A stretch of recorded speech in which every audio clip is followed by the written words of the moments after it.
Hi everyone, this is Aaron for Zollotech, and we're going to review the Nexus 5. This is Google's latest Nexus, and it comes in a couple different options. We have a white or black version. This is the white version, and we have 16 or 32 gigabyte. The 16 gigabyte comes in at $349, while the 32 comes in at $399.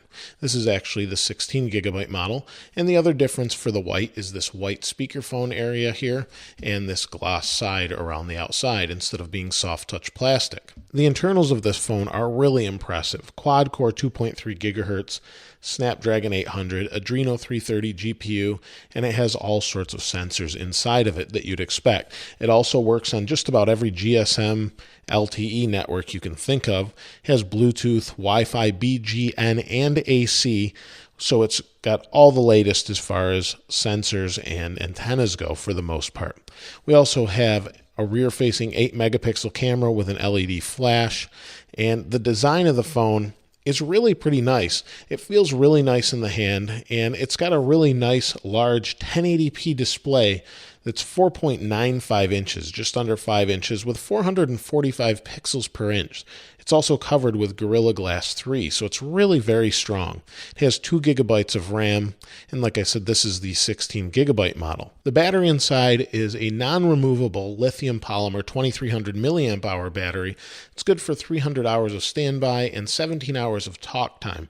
Now, I've used this phone extensively since it's come out, and I've gotten pretty decent battery life, but it hasn't been consistent. It's been on and off.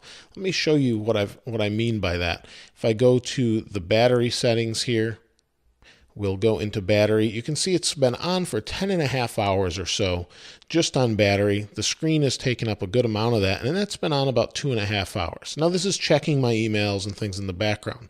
Now, this is kind of short battery life for this phone, in my opinion. I've gotten much better battery life other times I've used it.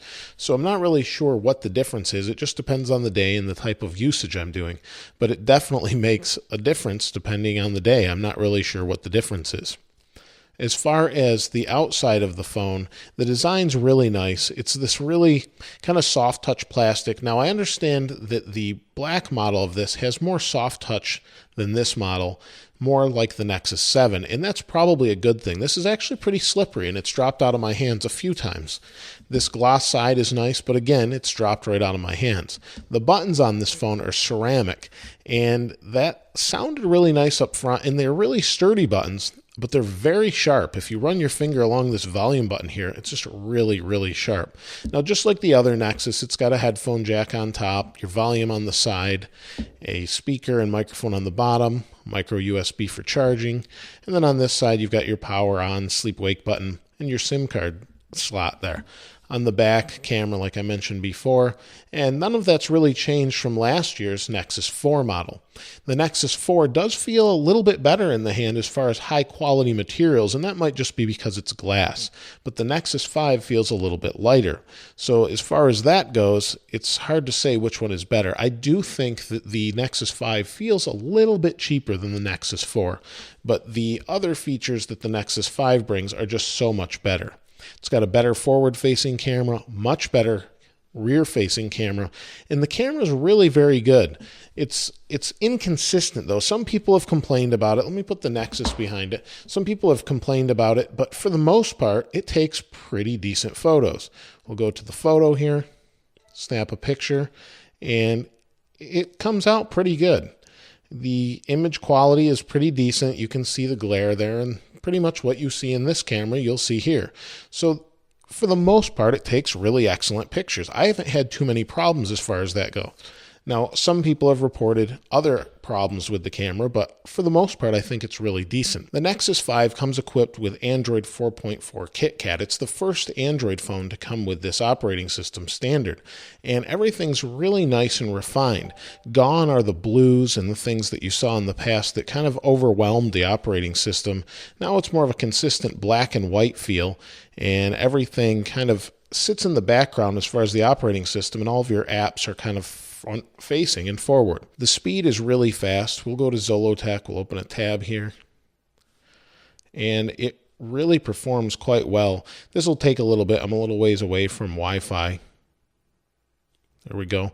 We've loaded, and for the most part, it scrolls just like any other high-end phone, although you can see it's choppy at times, and I'm not sure why that is. I'm assuming that's Android, since so many other phones that are really very high specs have this same issue. I've used this phone extensively for phone calls, and it has a great speaker up here when you're using it. People were able to hear me clearly. I could hear them clearly. In fact, they were able to hear me better on this phone than on an iPhone 5S in my testing. So it must have a pretty decent microphone inside of it. As far as the speaker on the bottom, I know some people have complained about this. I actually haven't had too many issues. It's nice and loud. I wouldn't say it's great for music. I've definitely heard better, but as far as being able to hear someone loud and clear, I haven't had an issue. Now, I know some people have, and I believe that will be corrected with software, but for me personally, it's been great that way. Overall, I would definitely recommend the Nexus 5. It's really quite a nice phone. It's very nice looking. It does occasionally feel cheap. I don't know what that is about this. I believe the Nexus 4 felt a little more high-end, and that might just be me or my preference. But overall, I think it's a great phone, and for the price, it's a great buy, especially because you have no contract. So definitely be sure to check out the Nexus 5. Let me know what you think about the Nexus in the comments below. Have you bought one? Are you planning on buying one? And if so, what are your likes and dislikes? Let us know in the comments below. If you haven't subscribed already, please subscribe.